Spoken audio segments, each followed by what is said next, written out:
Information warfare is more than just intel gathering. It also means disrupting enemy communications. Your mission is to punch a hole in the comms network between the Soviet outposts. That'll cut off their means to call in reinforcements. Technically, we were given this mission by a Western-backed Arab organization supporting the guerrillas. But it'll also give us a leg up in the future. Take a look at the location of the Eastern Communications Post on your iDroid. Head there and destroy its comms equipment. He who controls information controls operations. Just look at Cypher. Good luck, boss. Mission accepted.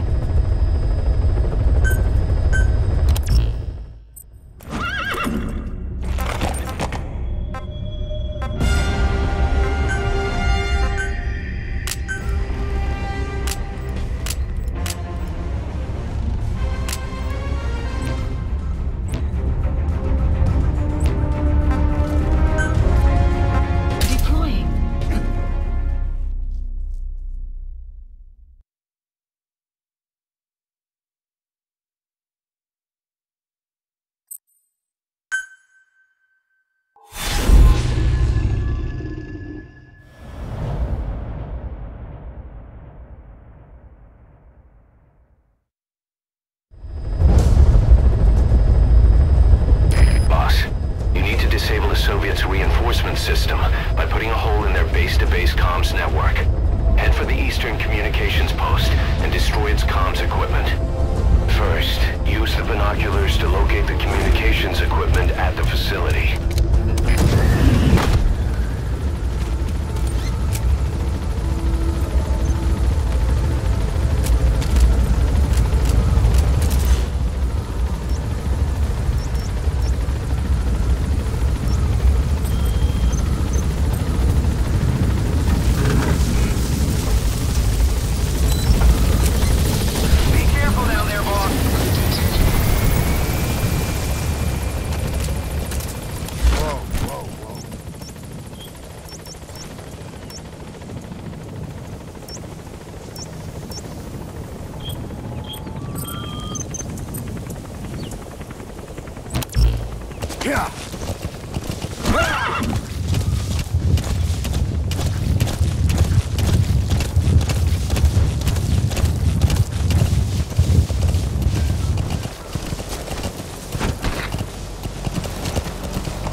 Where are your The friends? map has been updated.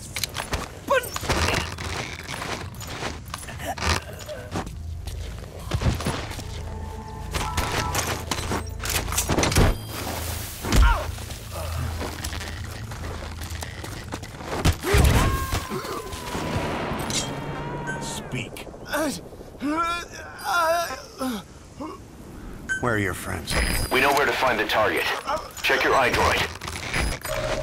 The map has been updated.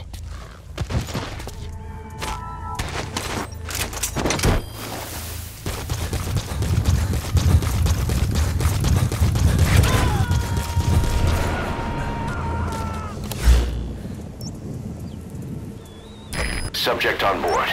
Leave the rest to us. Marker placed. Extraction arrived at Mother Base.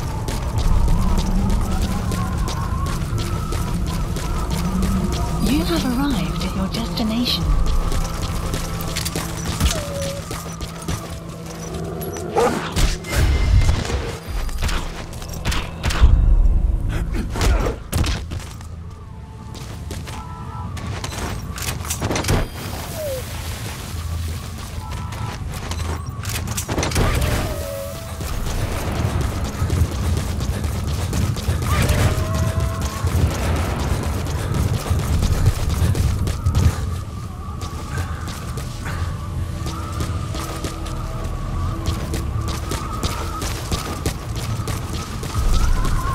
You have arrived at your destination.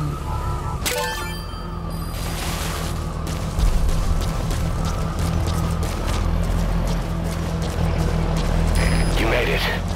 That radio transmitter is used to relay messages between outposts. Take it out and the mission's complete. Explosives should take care of them well enough. How you do it is up to you.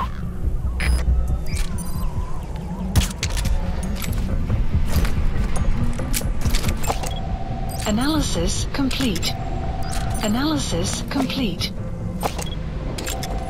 Analysis complete. Analysis complete.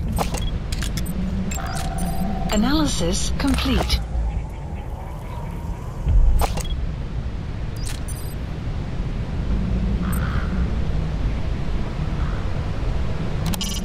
Destroy the targets. Any method will do. С тобой все в порядке? Analysis complete.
Incoming 2. Roger that. Воздушный шар только что увез одного из наших. Скорее всего, на базе лазутчик. Мне заняться его поисками. Прием. ЛКП, понял. Последующие потери неприемлемы. Держите ухо восток. You gotta extract him.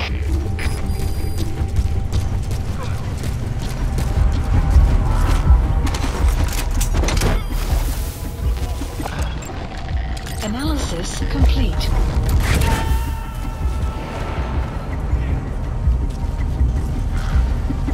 Subject on board. Leave the rest to us. Дмитрий-2. Одного из наших унесло на воздушном шаре. Кажется, у нас лазутчик. Не заняться его поисками. Прием. ЛКП, понял. Всем боевым группам проверить окрестности. Избавиться от чужака. Конец связи.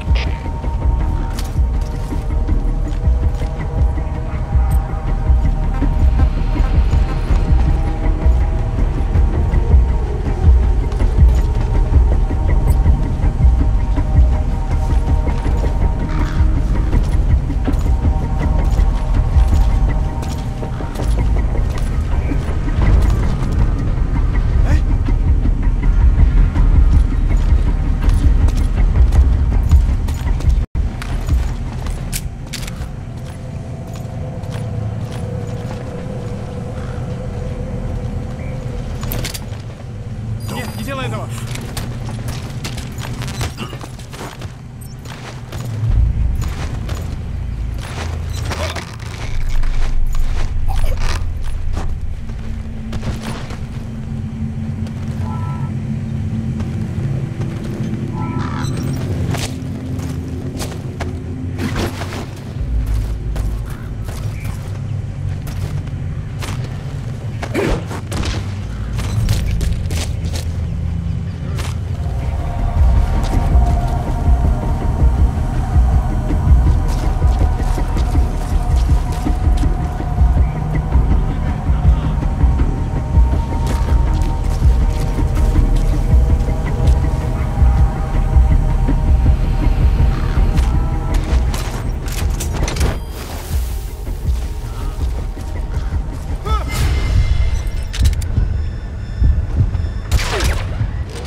Going 2.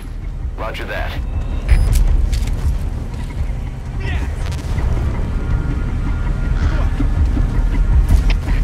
Капец, Дмитрий-2.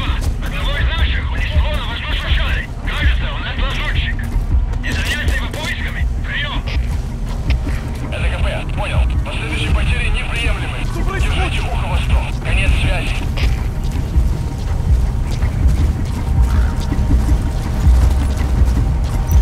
Сюда!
Subject on board.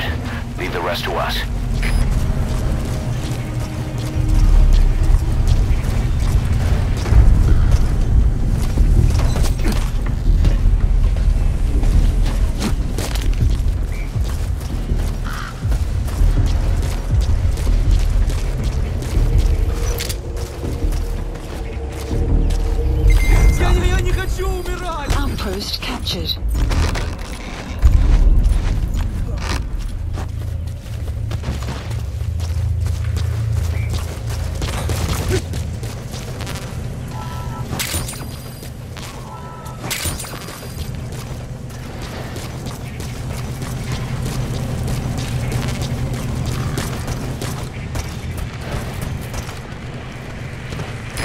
explosives should take care of them well enough.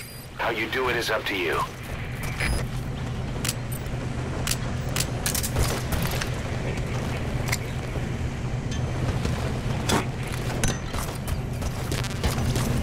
Good work. You've completed your objective. Now get out of the hot zone. Mission info has been updated.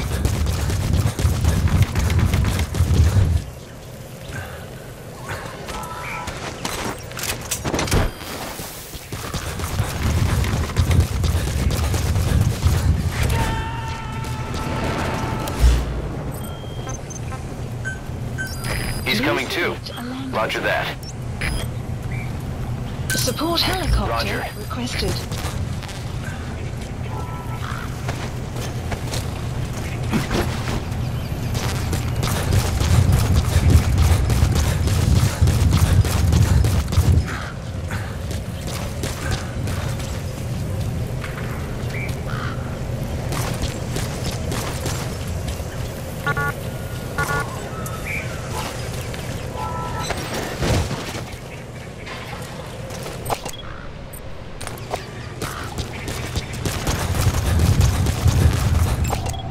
Analysis complete.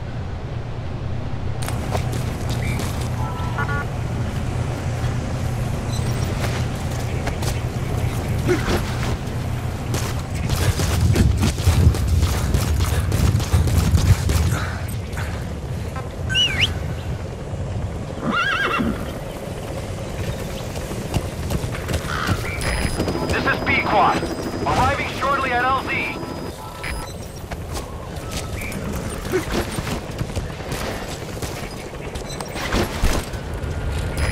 This is B-Quad. Have arrived at LZ. We'll stand by. Support helicopter has arrived. Extraction arrived at Mother Base.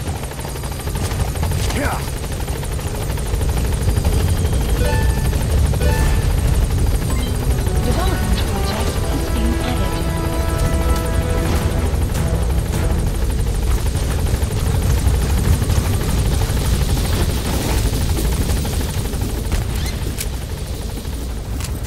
Gaining altitude.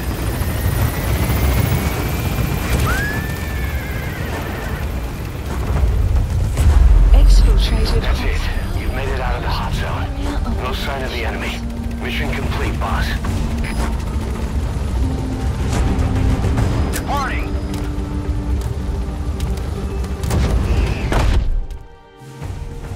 Extraction arrived. You gotta at extract him. Mother Base. All right. Mission complete, boss.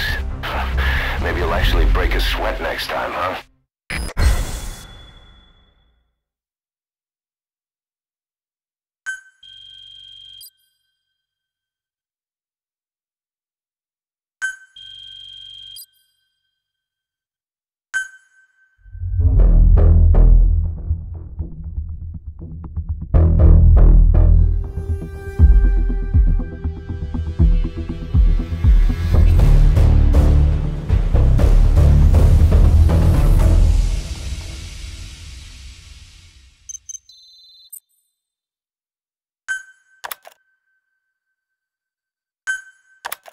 Our army is growing like crazy thanks to you, boss. In fact, it's getting downright crowded around here. To bring a greater number of people on board, we'll need to expand our facilities. To that end, I've created a base development unit. It has two roles, material refinement and platform construction. I'll start with the material refinement part. The base development unit procures material resources on a regular basis according to its level. The materials are stored in containers and placed on the deck of Mother Base. Once they're finished being processed, they can finally be put to use. By using these materials to build new platforms, we'll be able to add a greater number of staff to our ranks. We don't need any specific instructions from you to refine the materials, but I want you to be the one to decide how we construct platforms. Once we have sufficient GMP and the required material resources, you can issue construction orders from your iDroid.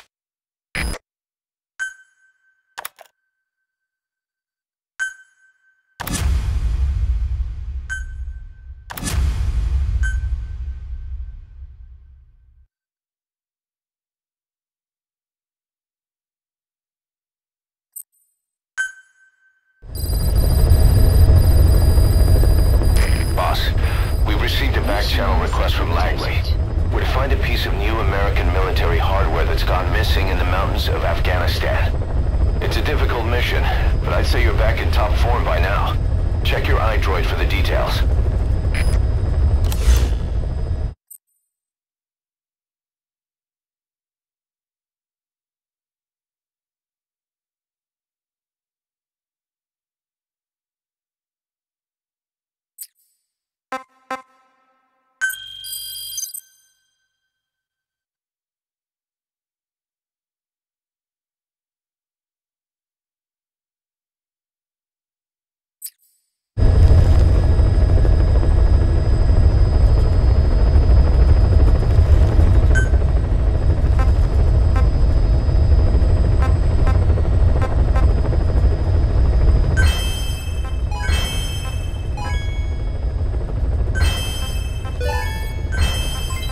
Development project has been added.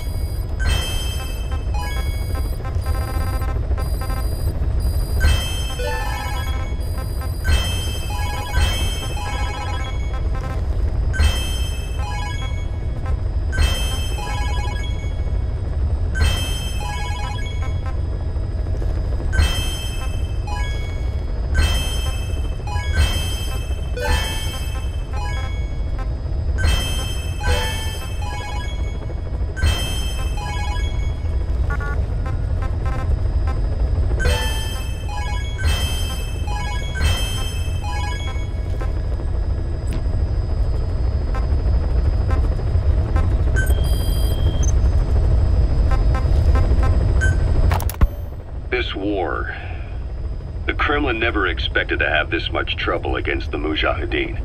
Afghanistan is a tribal society. Tradition demands that its people stand up to any outsiders who set foot on their land. With the honor of their people at stake, they have everything to fight for. No matter how hard the Soviets hit them, they continue to appear out of nowhere, striking back, then vanishing again. But there's one thing even the Mujahideen fear. Every last one of them. The Soviet gunships. They're highly maneuverable and equipped with massive firepower. Plus, the underside of the fuselage is heavily armored. The Mujahideen can barely scratch them with their small arms.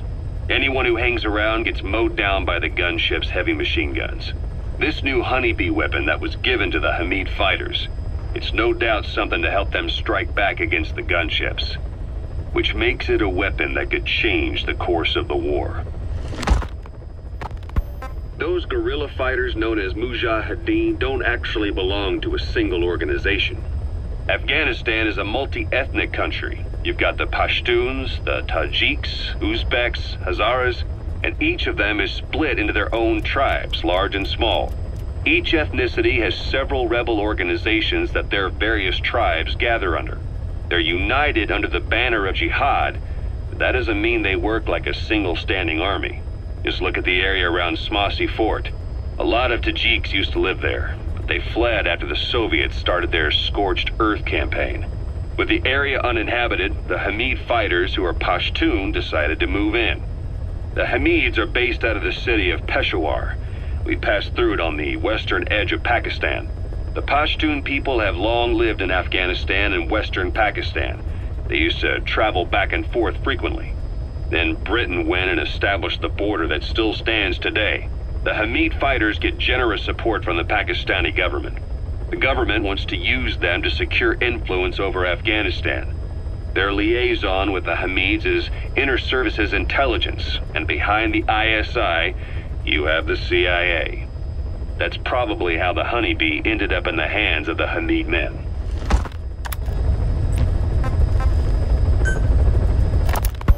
Ocelot said the number of private forces is increasing, and they've modeled themselves after us.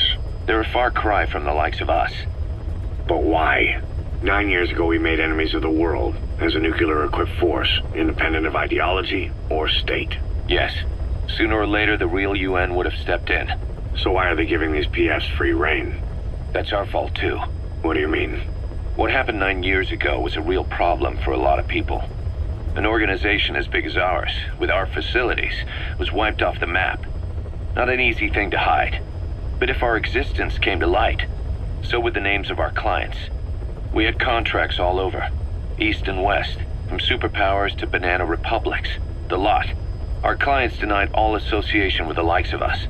They had to make sure things didn't blow up on them. But at the same time, they missed us. They really missed us. The demand for armies for hire was as strong as ever. The international community turned a blind eye to what happened to us, despite still needing people who could do our jobs. History couldn't afford to lose us. As soon as we were gone, they needed a replacement. So private forces spread everywhere. And they're all just a phone call away. But still. I know. PFs are totally different from what we envisioned. Nation-states, revolutionaries, terrorists. They have a lot of clients, and Cypher is one of them. Cypher stays anonymous, but I know their work when I see it. In the eyes of those clients, the world's PFs are all just expendable pawns. The clients don't have to worry about losing their own men. Nobody knows they're involved, and PFs are cheap. In short, the world is chewing up soldiers and spitting them out. Even some of the old Mother Base's survivors are still working for PFs. Some guys created their own smaller forces. Others were taken on by emerging PFs. Everybody's gone their separate ways. But none of them are living their dream, because they're not fighting with you. Of course, I tried to headhunt as many of them as I could for Diamond Dogs. It was all a waste of time. They said they weren't interested without you to lead them, but now you're back. And everything's gonna change. We'll unite all private forces under you, transcending nations and economies. What is a nation? Just a patch of dirt. The bonds among us will surpass nations, and that's what'll put the world under our control. We'll establish a new kind of country, redefine the very concept of it. Even Cypher will be below us, an extraterritorial federation of military nations. The United States of Force. Once word of Big Boss's return starts traveling, that'll be our true deterrent against Cypher. In other words, no one will dare to come gunning for you. How do you figure? Cypher lacks a large-scale fighting force. PFs are the perfect tool for them. But those PFs revere you, the legendary Big Boss. If Cypher killed you now, they wouldn't take it lying down. Maybe they'd even go looking for revenge, but they definitely wouldn't keep doing Cypher's dirty work, even if it put their lives at stake. That's why it's no longer a benefit to Cypher to get rid of you. The very fact that you're alive is our greatest defense against Cypher. Nice to know. It'll buy us some time while we get back to full strength. Just keep in mind that what I'm saying is generalizing a lot. In practice, the PFs around the world don't know your face. Just declaring that you're Big Boss won't be enough to convince them. And if they see you as an enemy, they'll come at you with everything they've got. Some hero. That's why you need to bring them back to Mother Base. Show them on your terms that you really are the one and only Big Boss. Once you've proven that, they won't hesitate to join us.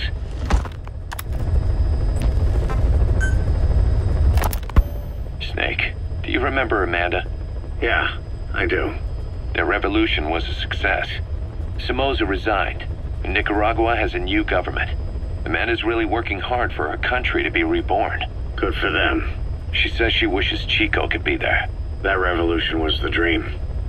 For Amanda, for Chico, and their father. That chopper was no place for Chico to die. I'd like to at least think history will remember his part in the revolution. When you pick up a gun, there's always a chance you'll die for nothing. He knew that as well as the rest. Now that he's gone, it's up to the rest of us to decide what it was all worth.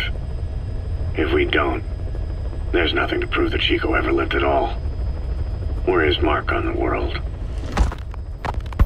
Amanda told us that Strangelove contacted her after the revolutionaries came to power in Nicaragua. Strangelove, the AI researcher from Mother Base? I remember her. We'd lost touch with her, till Amanda heard from her out of the blue. She told Amanda she wanted to salvage Peace Walker's drive parts, or something from the bottom of Lake Nicaragua. Amanda passed the request on to her friends in the new administration. She's a national hero now, after all. So Strangelove got a Soviet military aircraft to transport something to somewhere. But apparently the cargo wasn't big enough to have been Peace Walker itself. So what was it? Who knows? We recovered Peace Walker's nuclear warhead ourselves 9 years ago. What could Strangelove have been after? Amanda said she didn't mention what her reason was or where she was headed. Nicaragua is a socialist state now. With Amanda vouching for her, the government didn't feel the need to concern itself with the details. All Strangelove told Amanda was that she was going to continue her research, and that the rest was a secret. Right before the attack, Huey was in the control tower to prepare for the inspectors. He was with them when it all went down. The control tower collapsed with the rest of it struck. His body was never recovered, but he was the one who met the inspection party when they arrived. And he was the one who showed the nuclear inspectors to the tower. You remember the way it went. First he recommends we agree to the inspection, then he gives them the okay without our permission, all the time acting as if he was doing us a favor. On top of that, he even had the guards disarmed that day. It would send the wrong message, he said. Whatever the angle, it all leads back to Huey. I curse my own stupidity for not realizing sooner. Huey escaped with that unit by chopper. I've been hunting him for 9 long years. The other reason I was operating around Afghanistan was to dig up his location. Huey's in Afghanistan? Yes, and I have a good idea where. Now we just wait for the right moment. This time, we'll be the ones using him. He's going to tell us who our guests really were that used a fake nuclear inspection to blast our home into the ocean.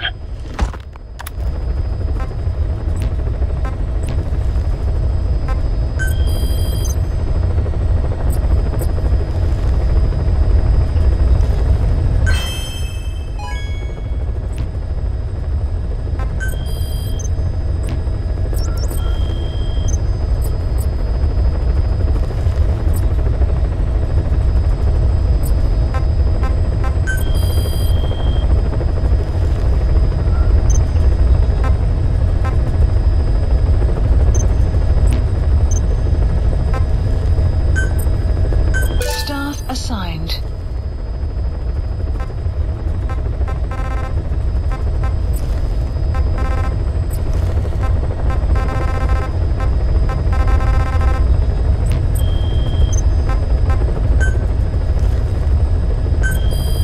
Please specify a project.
Please specify a project.